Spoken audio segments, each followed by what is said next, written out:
Morning. I want to share a little something with you from Douglas Block. This comes from his book, Positive Self-Talk for Children, Teaching Self-Esteem Through Affirmations. And this was published in 1993. Now, self-esteem, we deal with self-esteem throughout our entire life. So whatever is good for the little ones is going to be good for the big little ones, like us. And he tells us that low self-esteem is not a natural occurring phenomenon. It is learned.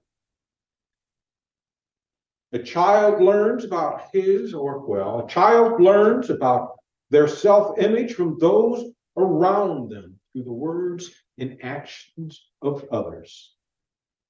And this happens long before the child forms any independent thoughts about themselves. So this is something we are taught. And it's with us. We like to say, oh, I'm my own person. Nobody influences me. It sounds good, but it's not true. Because we shape ourselves according to the words that people say to us. They influence us. Everything around us influences. This is why spiritualism teaches the idea of the law of attraction. Because wherever you are going to attract. No, Philip, I'm sorry. I got it all screwed up. Spiritualism teaches about the natural law of association. They both start with an A, so I got them confused. I got ahead of myself, so to speak, A, T, and AS. But the law of association, see, this is how everything works. We choose to be where we are at. We choose to be among those that are around us. And if we don't like what they say to us, what do? We find the door. And this is something that continues throughout our life. So when someone says something nasty about you, you have the option of how you choose to respond. Whether you take it in, or as one of my teachers would say, you become a duck and you just let it roll right off of you like rain. Does anyone have any comments or questions they might like to ask? Well, then, thank you very much for allowing me to share that little bit with you. In anticipation. Anticipation, that's it. Exactly. What do you know about the economy? No. I don't think it's as bad as people keep saying. It's just my feeling. Okay. Which economy is that? The country's economy. I guess. Oh, the country's economy. That economy. I'm not sure what other economy there is. I know there is other economy. Yeah.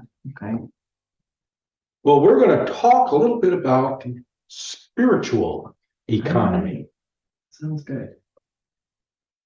And I'm getting ahead of myself again. As I read a lot, and I tell you this all the time, because some of the stuff that I come across sounds pretty strange, pretty bizarre.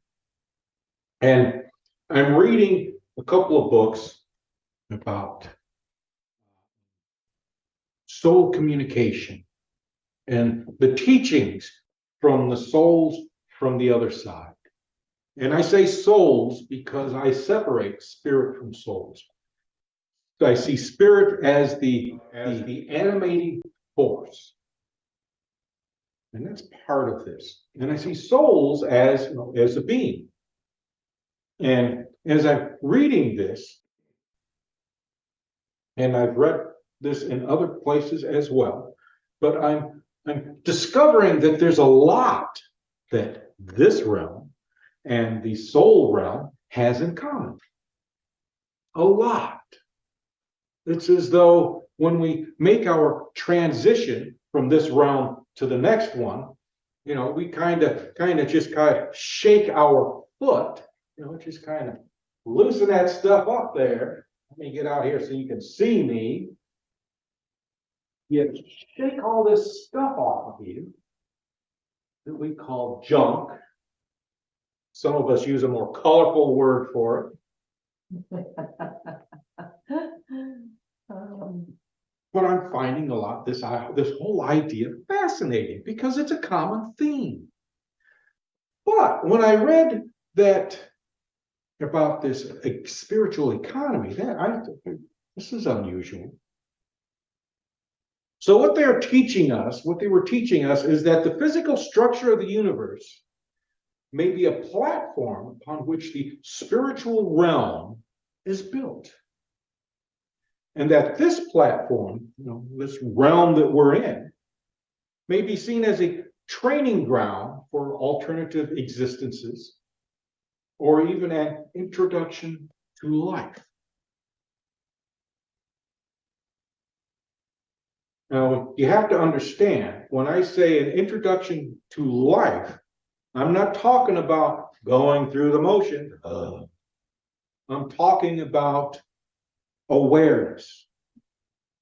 Because another common theme in these spiritual teachings, in these esoteric teachings, in these old religions, is the fact that life doesn't begin until your awareness begins to expand. So, in the soul realm, experience is the currency or wealth that is shared. And if we continue to call it an economy, a spiritual economy, then that would have to be due to the fact that spirituality is experiential.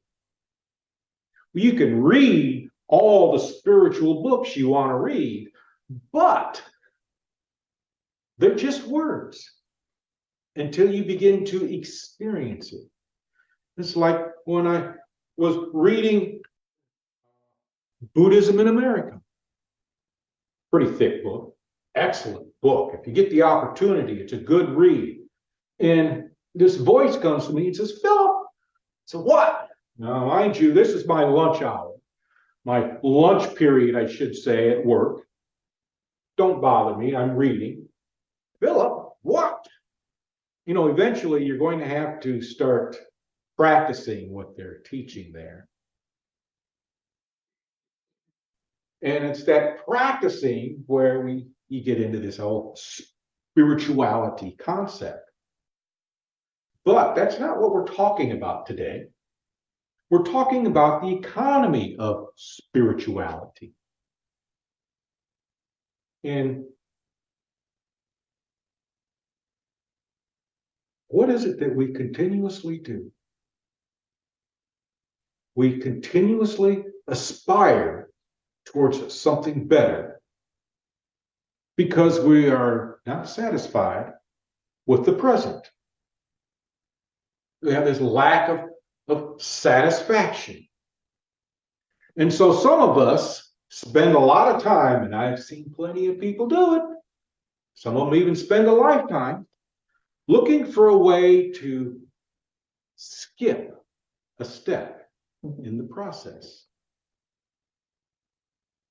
Now, there are a variety of ways to skip a step in any process. And the way you skip a step in the process of life is, well, what would you think? How would you skip a learning process in life? That should give you some thoughts.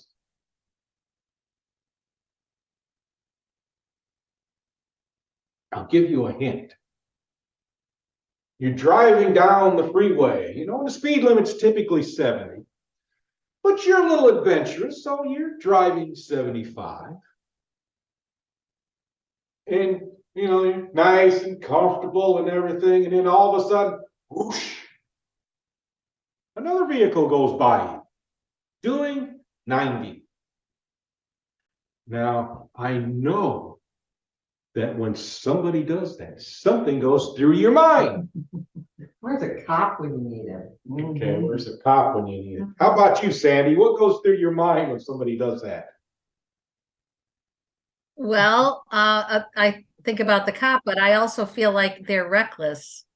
It's a reckless exercise, I guess it's There scary. you go. Yeah. Yes, it is. I had an uncle. I shouldn't say I had an uncle. I have an uncle because he's still around. He liked to say when he saw people like that fly by him, he would like to say, somebody's in a hurry to die. Because when you're doing 90 down the freeway and this chunk of wood or this chunk of metal happens to be there and you don't see it, the odds of an accident have done what? Increased. Of course, you doing 75, you got a little bit of time to react, but 90. Now, I've given you a hint. So, what is a good step to kind of, what was the question again? How do you skip a step? Skip a step. That's it. How do you skip a step in the process? The only thing what keeps going through my head is you can ignore a step, but you're still not going to get any higher or further in your development. Well, yeah, you can ignore the step, but you're not going to get any further in your development. but you're trying to skip a step. When you skip a step, you're going up the stairs and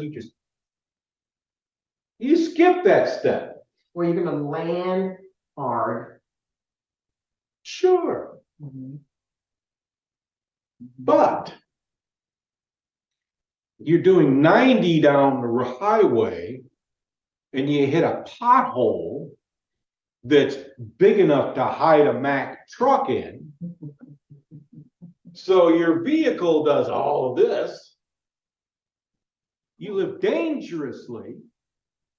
And the whole point of living dangerously is because, well, according to psychology, you have this desire to die. You have this death wish. If you want to avoid if you want to skip a step in the life process, that's the way to do it. You find a way, and I'm not talking about suicide. I'm talking about living dangerously to kind of skip a step. We seek a step to avoid. Now, for those of us who are interested in reincarnation, when you skip that step in the process, you're going to get put back. It's like school. You skip a grade in school, or you flunk a grade in school. That's what I should be saying. You flunk a grade in school, you get held back. Because the only way you can advance, well, in life, the only way you advance here to something better is with a diploma, a degree, a certificate. The only way to get a license, is you've got all these prerequisites for all this stuff that you have to do. You can't just skip a step like many people would like. My brother, I'm too old to go to school. Yeah, he complains because he can't get to something better because he doesn't want to take that extra step in the process. And Rudolf Steiner tells us that when we go through reincarnation, we don't start growing until we get to the point that we left off in the previous life. Everything up until that point is retracing your steps, which is interesting. So I've already compared this to education. And any time that in education, we want to better ourselves, if we don't take that step, go follow the process, we don't get what we want. So here's this idea of an economy. Perhaps there exists an economy more important, of more value than what we are accustomed to.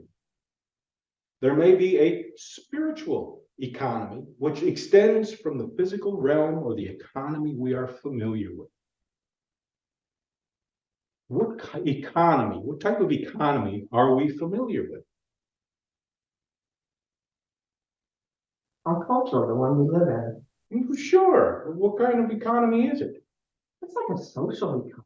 Social economy. What do you mean? It's the mores, the idioms, the culture. That, this is my culture, okay, growing up in a white culture.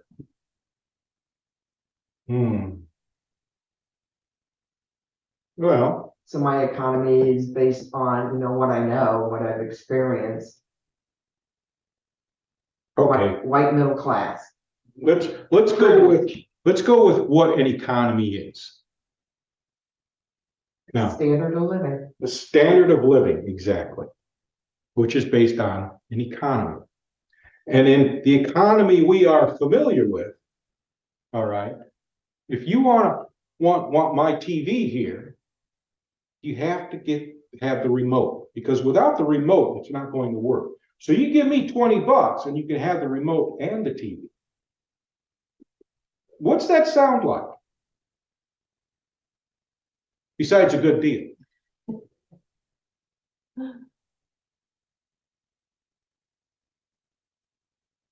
Sharon, you work in a store, right? Yes, Is a cashier occasionally? yes. Okay. People go through your line. They have all these objects. I don't know what type of store you've got. You're part of there, but they've got this stuff. You run it through and you give them the total. And what do they give you? Cash or a credit card or some tender of payment. Some tender of payment. You're selling a vehicle. You've got it parked in front of your front yard. Somebody comes by and you've got on it $1,700. And somebody says, I'll give you 15.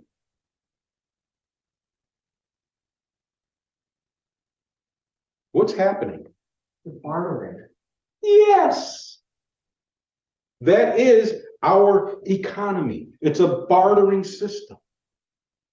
So if spirituality is experiential, what might a spiritual economy be like? And mind you, the groundwork has already been laid here.